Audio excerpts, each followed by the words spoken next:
Sir, Shri Bhatti Vikramamandu.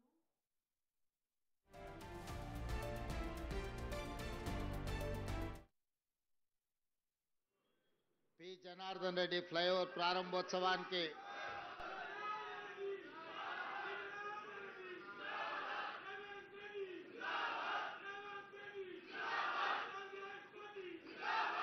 సభాధ్యక్షత వహించిన షేర్లింగంపల్లి శాసనసభ్యులు అరకపూడి గాంధీ గారు,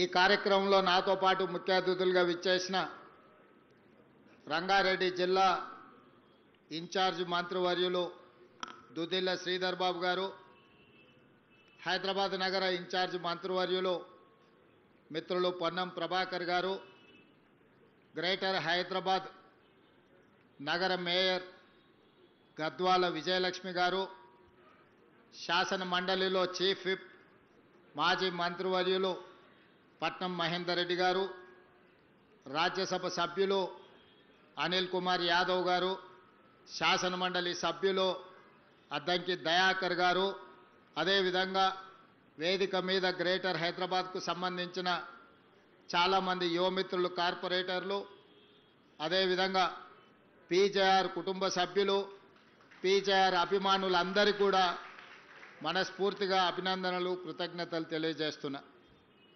మిత్రులారా, ఈ జంట నగరాలలో దాదాపుగా ఒక 20-25 సంవత్సరాలు కనీసం పీజేఆర్ శకం నడిచింది.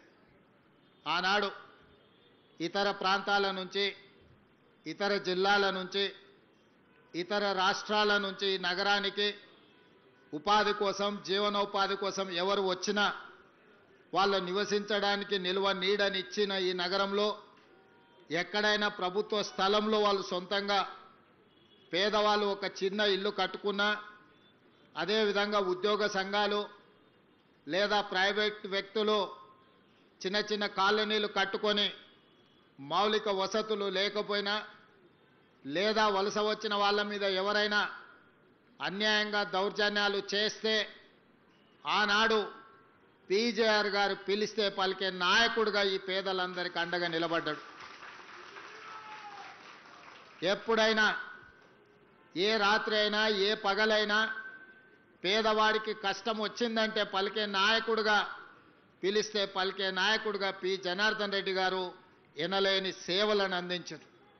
వారు జంట నగరాలకే కాదు, ఆనాడు ఉమ్మడి ఆంధ్రప్రదేశ్లో కార్మిక నాయకుడిగా అటు విశాఖపట్నం కావచ్చు, విజయనగరం కావచ్చు, తిరుపతి కావచ్చు, లేదా కర్నూలు ప్రాంతంలో ఉండే కార్మికుల కోసము, జంట నగరాలలో ఉండే కార్మికుల కోసం నిరంతరం వారు శ్రమ చేస్తూ పేదవాళ్ళకు అండగా నిలబడి వారు ఒక గొప్ప పేరు, కీర్తిని సంపాదించి పెట్టిండ్రు.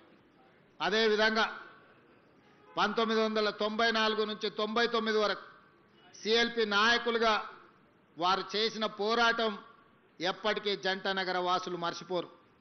ఆనాడు ముఖ్యంగా ప్రధానంగా 1989 నుంచి 92 వరకు దోమల్గూడలో ఉన్న ఏవీ కాలేజీలో నేను విద్యార్థిని, నేను డిగ్రీ చదువుకునేటప్పుడు ఆ దోమల్గూడ ఏవీ కాలేజ్ పక్కనే పి జనార్దన్ రెడ్డి గారి ఇల్లు ఉండేది. ఏ రోజు మేము కాలేజీకి వెళ్తున్నా వందలాది మంది పీజేఆర్ గారి ఇంటి ముందల పేదవాళ్ళు వారిని కలవడానికి, వారి సమస్యల్ని చెప్పుకోవడానికి వాళ్ళు ఎప్పుడూ పీజేఆర్ని కలిసేది. ఎప్పుడు చూసినా జనాల సందడితోని పీజేఆర్ గారి ఇల్లు సమస్యల పరిష్కారానికి ఒక జనతా గ్యారేజ్ లాగా ఆనాడు పీజేఆర్ గారి ఇల్లు దోమల్గూడలో పేదలకు ఒక ధైర్యంగా పీజేఆర్ గారి నివాసం ఆ రోజు పేదలకు అండగా ఉండే. ఆనాడు విద్యార్థిగా పి జనార్దన్ రెడ్డి గారు మంత్రిగా ఉన్నప్పుడు పి జనార్దన్ రెడ్డి జంట నగరాల సమస్యల కోసం పోరాడుతున్నప్పుడు వారిని చూడడం జరిగింది. ఇదే కాదు, వారు ప్రతిపక్షంలో ఉన్నప్పుడు హైదరాబాదు నగర దాహార్తిని తీర్చడానికి హైదరాబాదు నగరంలో తీవ్రమైన నీటి ఎద్దడి సమస్య ఉండేది. ఎండాకాలం వచ్చిందంటే సచివాలయం ముందు కుండల ప్రదర్శన ఉండేది. వేలాది మంది మహిళలు అక్కడ పీజేఆర్ గారి నాయకత్వంలో ధర్నాలు చేసేది.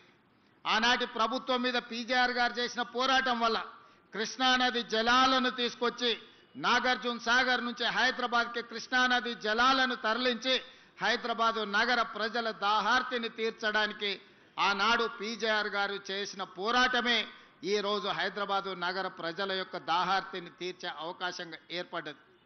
ఆనాడు వారి పోరాటమే భవిష్యత్తులో గోదావరి జలాలు, మంజిరా జలాలు, సింగూరు జలాలు, కృష్ణానది జలాలను తీసుకొచ్చి దాదాపుగా 1,20,00,000 మంది జనాభా ఉన్న ఈ నగరానికి ఈరోజు తాగునీటి సమస్యను తీర్చడం జరిగింది. దానికి ప్రతి పేదవాడు ఇవాళ నగరంలో ఎవరైతే సురక్షితమైన మంచినీటిని తాగుతున్నారో వాళ్ళందరూ కూడా పీజేఆర్ గారిని గుర్తు చేసుకొని స్మరించుకోవాల్సిన సందర్భం. అదేవిధంగా ఖైరతాబాద్ శాసనసభ నియోజకవర్గం అంటే ఆనాడు దేశంలోనే పేరెన్నికగానే, నాకు తెలిసి దేశంలోనే అత్యధిక జనాభా, అత్యధిక ఓటర్లు ఉన్న శాసనసభ నియోజకవర్గం కింద ఆనాడు ఖైరతాబాద్ శాసనసభ నియోజకవర్గం ఉన్నది. 2004 ఎన్నికల సందర్భంగా నాకు తెలిసినంత వరకు ఖైరతాబాద్ శాసనసభ నియోజకవర్గం 7.5 లక్షల ఓట్లతోని ఆనాడు ఖైరతాబాద్ నియోజకవర్గం ఉన్నది.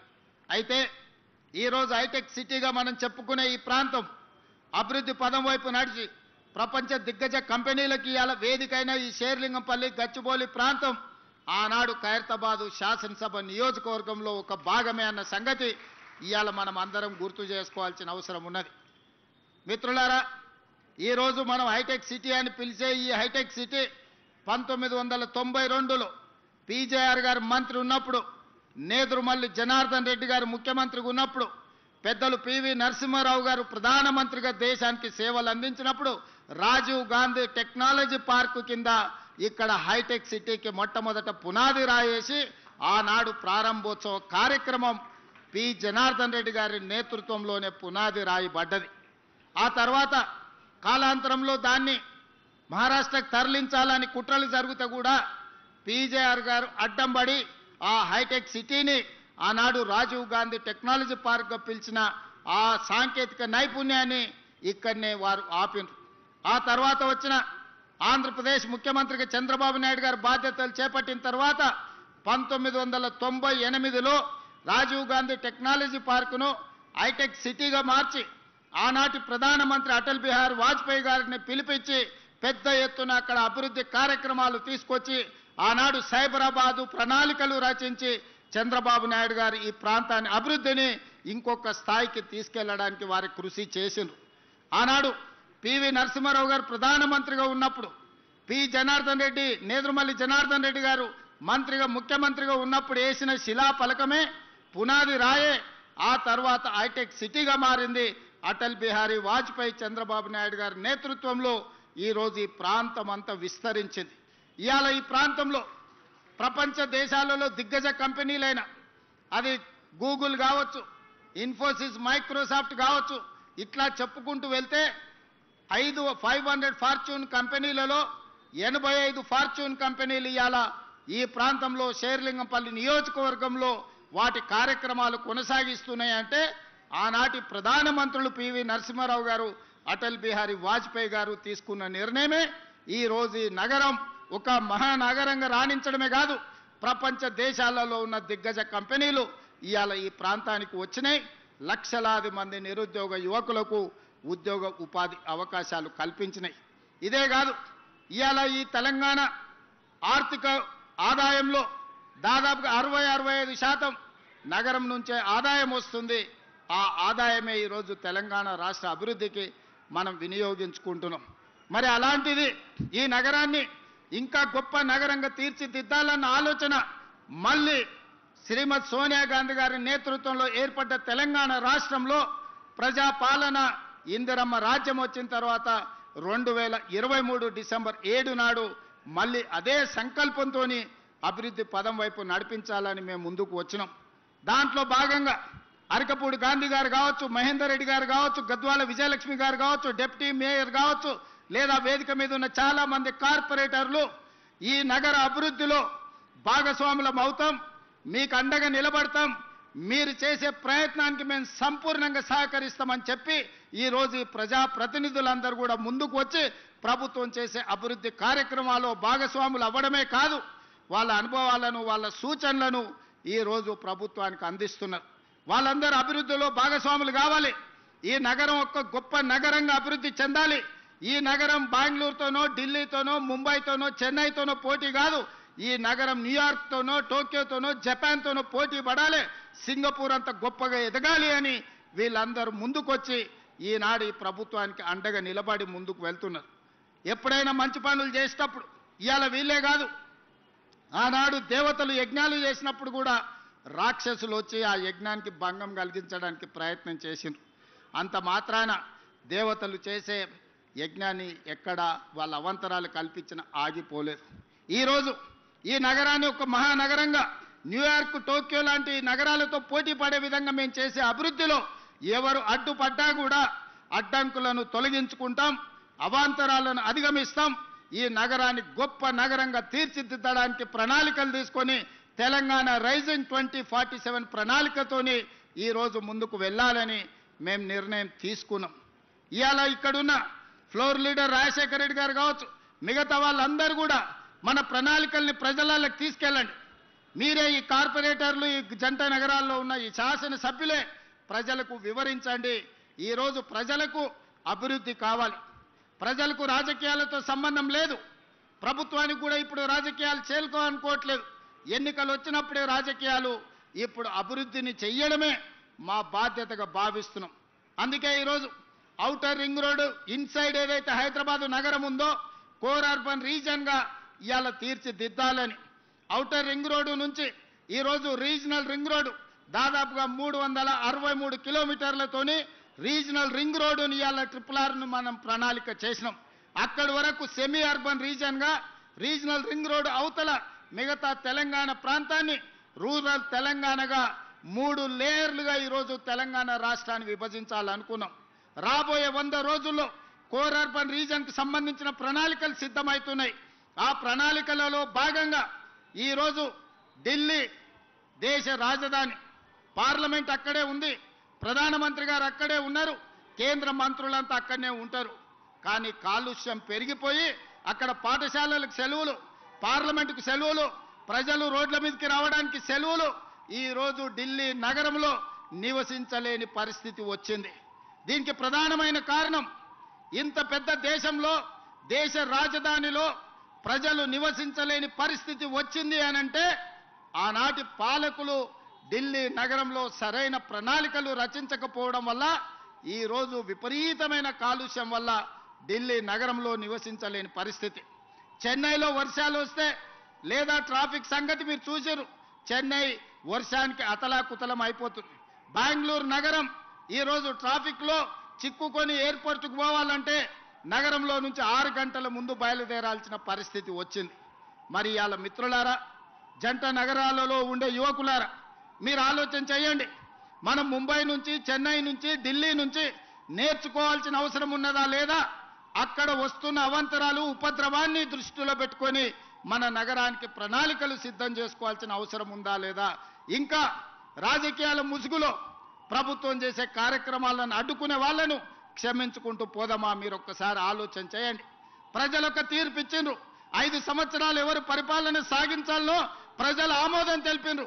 5 సంవత్సరాల కోసం ప్రజలు ఎన్నుకున్న ప్రభుత్వాన్ని పని చేయనీయకుండా ప్రతిరోజు కోర్టులో లిటిగేషన్ వేసి పనులు చేస్తున్న వాళ్ళ బీద బురద జల్లి ఈరోజు నగర అభివృద్ధిని అడ్డుకోవాలనే ప్రయత్నం చేస్తున్నారు.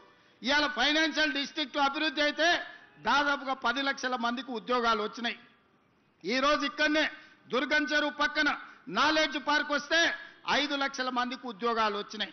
అందుకే ఈరోజు గచ్చిబౌలి స్టేడియం పక్కన ఒక 400 ఎకరాలలో అభివృద్ధి చేస్తే ఇంకొక 5 లక్షల మందికి ఉద్యోగాలు కల్పించాలి, 1,00,000 కోట్లు పెట్టుబడులు తీసుకురావాలని విదేశీ పర్యటనలు చేసి అమెరికా, జపాన్, సౌత్ కొరియా లాంటి, సింగపూర్ లాంటి దేశాలలో పర్యటన చేసి దాదాపుగా 2,25,000 కోట్ల రూపాయలు పెట్టుబడులను ఆకర్షించి ఇవాళ సంస్థల్ని ప్రారంభించడానికి ప్రయత్నం చేస్తే ఈరోజు పానకంలో పుడకలాక దాన్ని అడ్డుకున్నారు. ఇది తాత్కాలికమే. ఆ భూమి 2002-03లో ఎవరికో ప్రైవేటు వ్యక్తులకు కేటాయిస్తే 2024లో సుప్రీంకోర్టు వరకు వెళ్ళి కొట్లాడి 20 సంవత్సరాల పోరాటం తర్వాత ఆ భూమిని వెనక్కి రాష్ట్ర ప్రభుత్వానికి తీసుకొచ్చినాం. ఈరోజు ఎవరో కొందరు అవాంతరాలు, అడ్డంకులు కల్పించినంత మాత్రాన ప్రభుత్వం వెనక్కి తగ్గదు.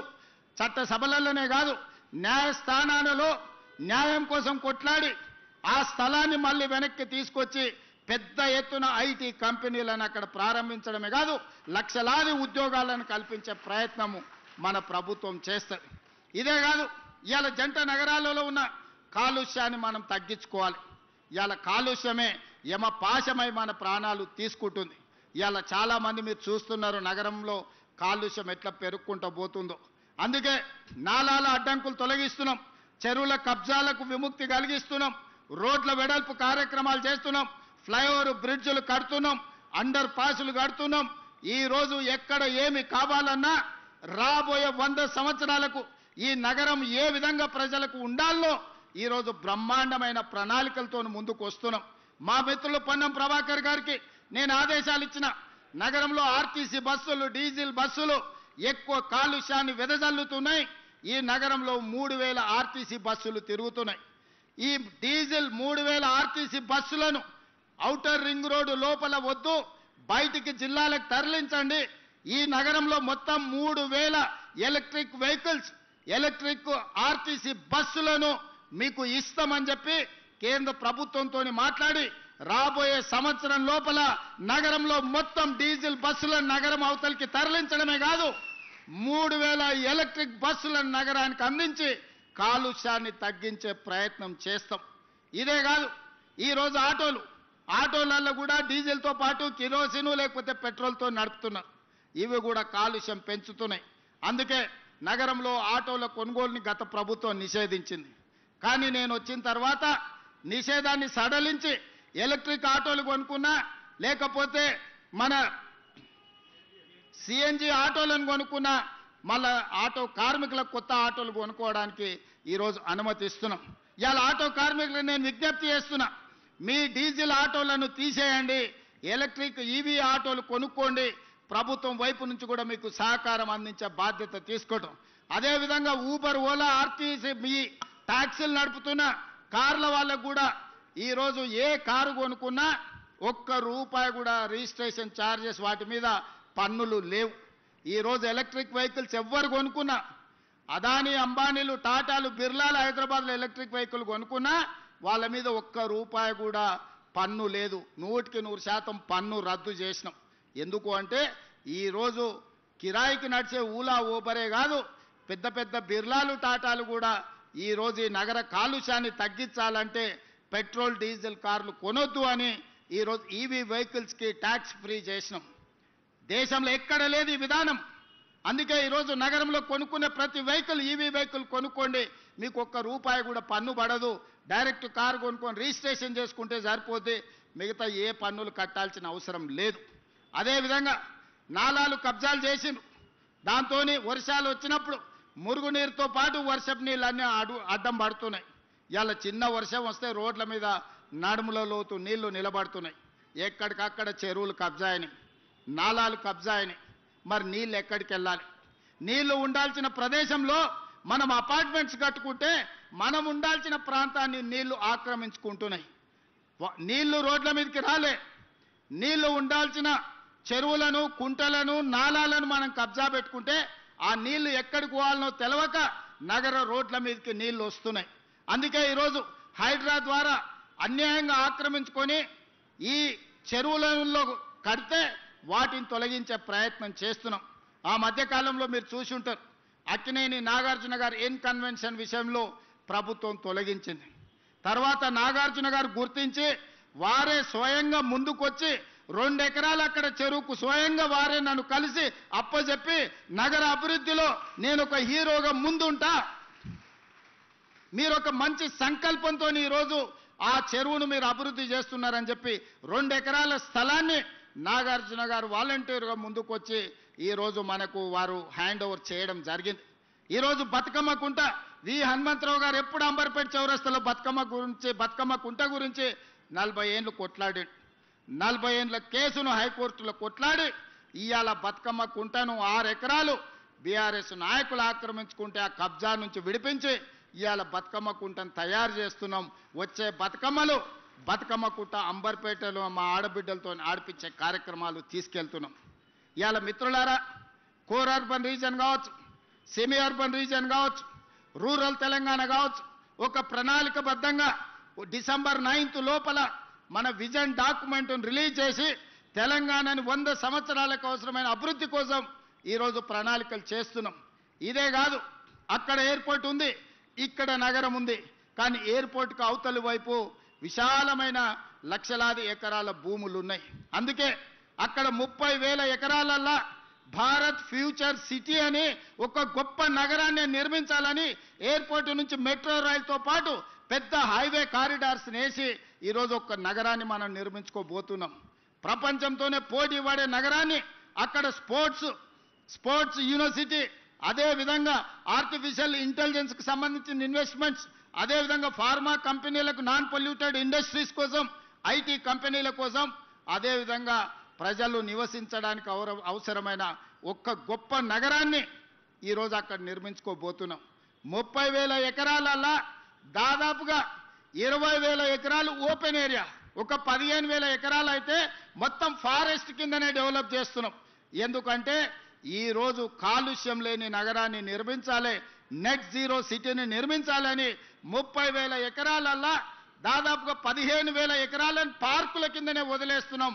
మిగతా 15,000 ఎకరాలల్లా రోడ్లు, ఇతర అభివృద్ధిని చేసుకుంటూ ఒక గొప్ప నగరానికి ఈరోజు ప్రణాళిక చేస్తున్నాం.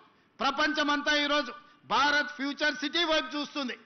ఆనాడు చంద్రబాబు నాయుడు గారు లేకపోతే ఇతరులు, ఆ తర్వాత రాజశేఖర రెడ్డి గారు ఈ సైబరాబాదును హైటెక్ సిటీ ప్రాంతాన్ని అభివృద్ధి చేస్తామంటే అందరు నవ్విండ్రు. ఇది అయ్యేదేనా? ఔటర్ రింగ్ రోడ్డు వచ్చేదేనా? అంతర్జాతీయ ఎయిర్పోర్టు పూర్తి అయ్యేదేనా అని. కానీ ఇవాళ మిత్రులారా, మీ కల్లారా చూస్తున్నారు ఈ అభివృద్ధిని. ఔటర్ రింగ్ రోడ్డును చూసారు, అంతర్జాతీయ ఎయిర్పోర్టును చూసారు, హైటెక్ సిటీని చూసారు, గచ్చిబౌలి చౌరస్తాను చూసారు. ఒకనాడు ఈ ప్రాంతానికి రావాలంటే 6 తర్వాత ఊరికి పోయినట్టు ఉండేది. ఇవాళ నగరమే ఇక్కడ ఉన్నది, అక్కడున్న నగరం నిద్రపోతుంది 9 తర్వాత. ఇక్కడ 24 గంటలు ఉద్యోగ ఉపాధి అవకాశాలతోని తలతల మెరుస్తుంది. ఈ ప్రాంతం కలకలలాడుతుంది. ఈ ప్రాంతం నుంచే ఈరోజు రాష్ట్రానికి అత్యధికంగా పన్నులు వసూలవుతున్నాయి. ఈ ప్రాంతాన్ని అభివృద్ధి చేయడం